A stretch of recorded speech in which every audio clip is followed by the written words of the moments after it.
It's The Law Show on CL 650. A comprehensive look at everything you need to know about the law. Now, here's Sterling Fox. I needed money 'cause I'm heading none. I fought the law and the law won.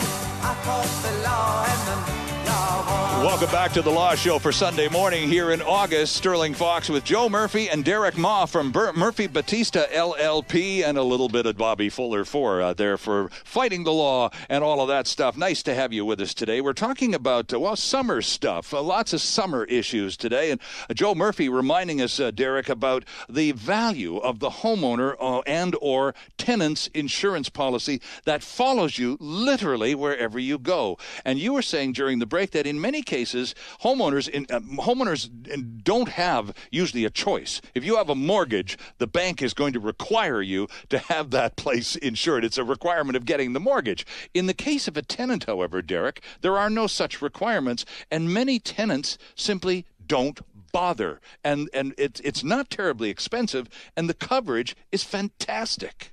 And I think, Sterling, the problem is many tenants just don't know. Like you said, if you own a home, the bank is going to make you buy insurance. It's part of what they want. Absolutely. And require. But if you go rent a place, unless your landlord tells you that, many of these people just don't know that their tenant's insurance is even available. Right. And it's something that they should absolutely look into, because the cost is not, in the grand scheme of things, is not that high, but it affords you all this protection should something like this ever happen.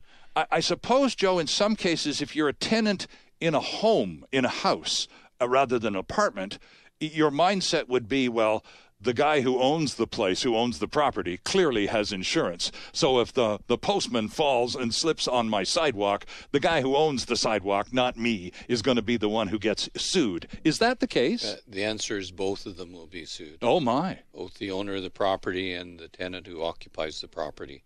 The other thing is, Sterling, if I'm a tenant and I leave something on the stove and wander off and a fire happens, there is insurance whether you're in a house or in an apartment building, but the insurance company that pays for those repairs in the end is going to come back and sue you for leaving the pot on the stove or leaving the tap on when you wander off and there's the flood. Right. So it's just there's a whole bunch of good reasons why everyone should have this tenants package when they are renting as opposed to owning.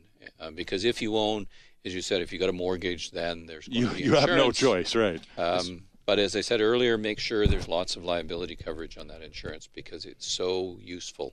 Derek? But Sterling, I was looking to add on that point too, is in the example if a fire happens, the insurance company will come in and they'll put everything back, the drywall back, Yep.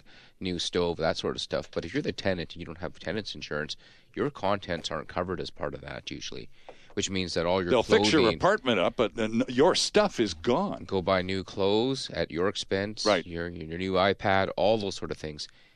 And So that's plus, something to think about. if you've been put out by the fire, if you've been forced to go and live in a hotel or whatever and absorb that expense for whatever amount of time before you're allowed to go back to your apartment once they've redone it, those expenses can be claimed back against insurance unless, of course, you don't have any. Unless you don't have any, and that's the big problem. And so you just have to eat that and tough darts, right?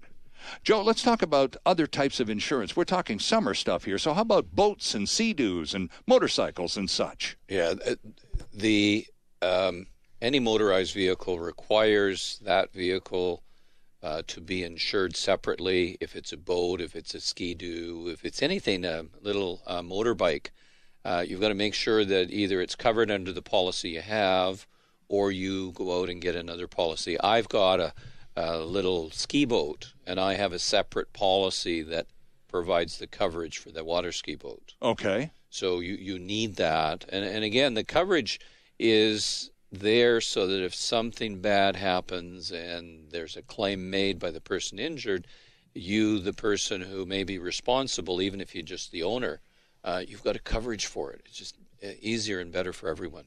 Okay. I wanted to talk a little bit about water safety since we're into summer activities and we've already rented a cottage at the lake and we've had some traffic issues and we at least realize what our insurance obligations are. But let's talk about water safety. And suppose now, let's use that example of the cottage that we've rented for a couple of weeks up at the lake. And so we have some friends up for a barbecue and there's a problem. Maybe one of their children has some problems in the water. And is injured in some way.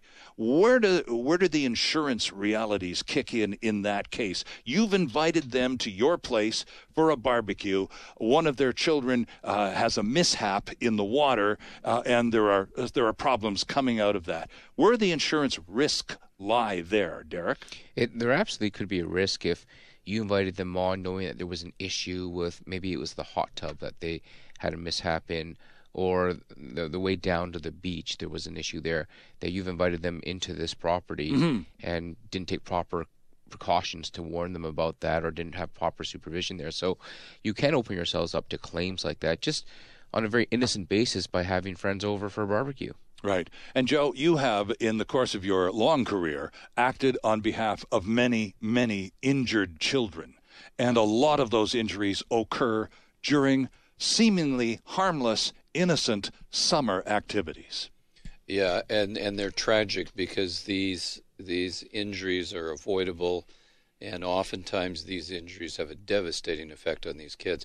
Yeah, the common scenario, Sterling, is a little kid out playing, as they should be, and the ball rolls across the street, or they want to join the kids across the street in a little residential area, cars parked on both sides, and the kid wanders out.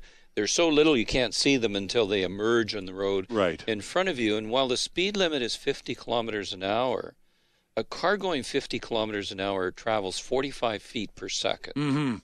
And it takes about 1.5 seconds for a person, the driver, to realize there's a child in front of me. And it takes about another second to stop the car. So for a car to be going down a residential street with cars parked on both sides, that's 100 feet. It is so dangerous unless you slow right down. And you have to realize that the fact that there's a limit is the maximum. And if you want to be safe, even if you can't see the kids, slow right down, because otherwise the results are just tragic. These poor little tykes, and you get a driver who feels awful. Of course. And you get a family that is devastated because they've got this child who was so normal until this accident and now is going to struggle for life. And it's avoidable. Around water, I know around water you've got to watch kids really carefully. You bet. Unless they're really good swimmers. And even a good swimmer has to understand if there's a lake, is there a big drop-off? Is there an undercurrent? Is there a tow? If you're in a boat, and this is a case that we have in the office now, a water ski boat, a big tube in the back of the boat, sure, yeah. Rope pulled in with the tube, and the tube, as the boat speeds up, falls out and over, and the rope then of course gets taut and catches a person in the back of the boat.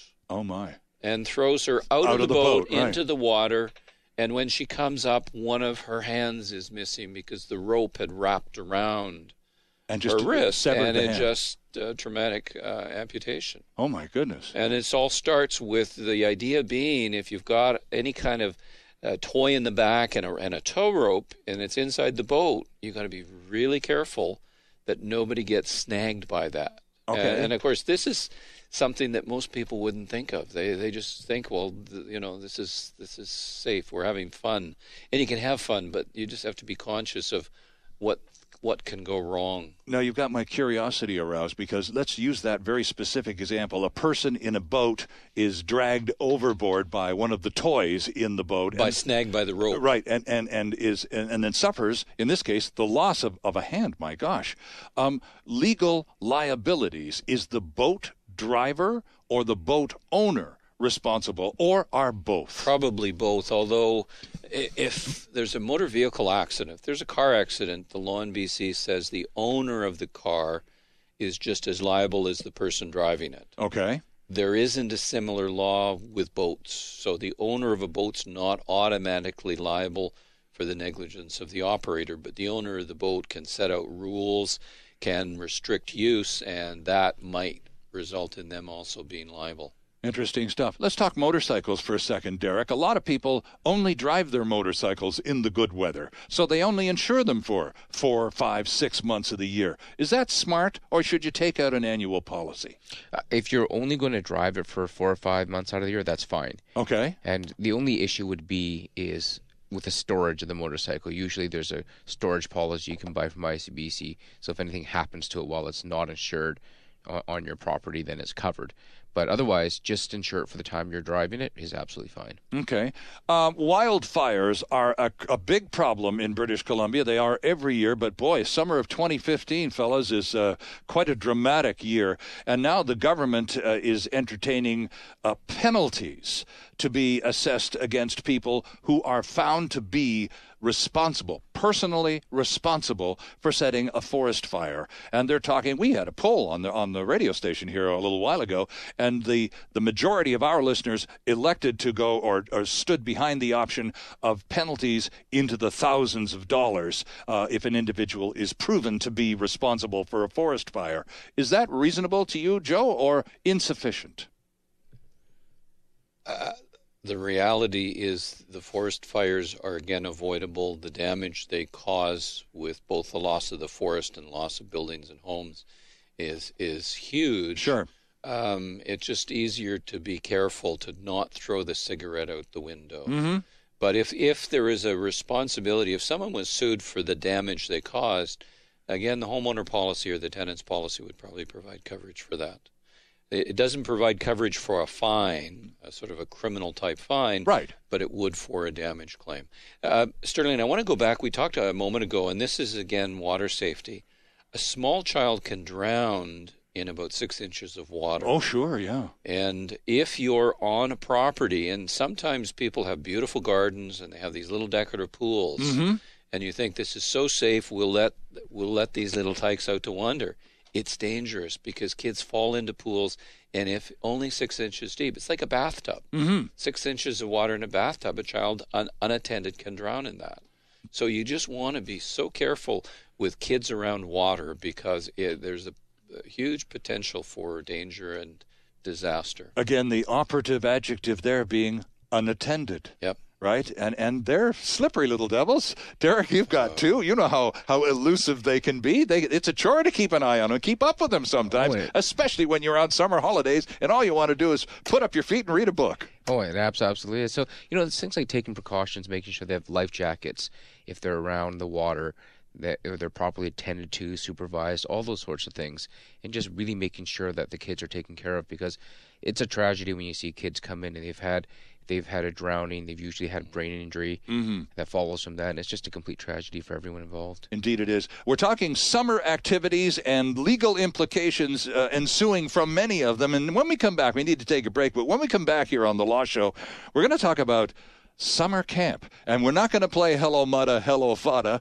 but we are going to talk about all of those parental obligations that surround sending little Johnny or Janie off to camp for a couple of weeks. This is The Law Show on CIL 650, and we're back after this break. There's more of the show still ahead. This is The Law Show on CIL 650.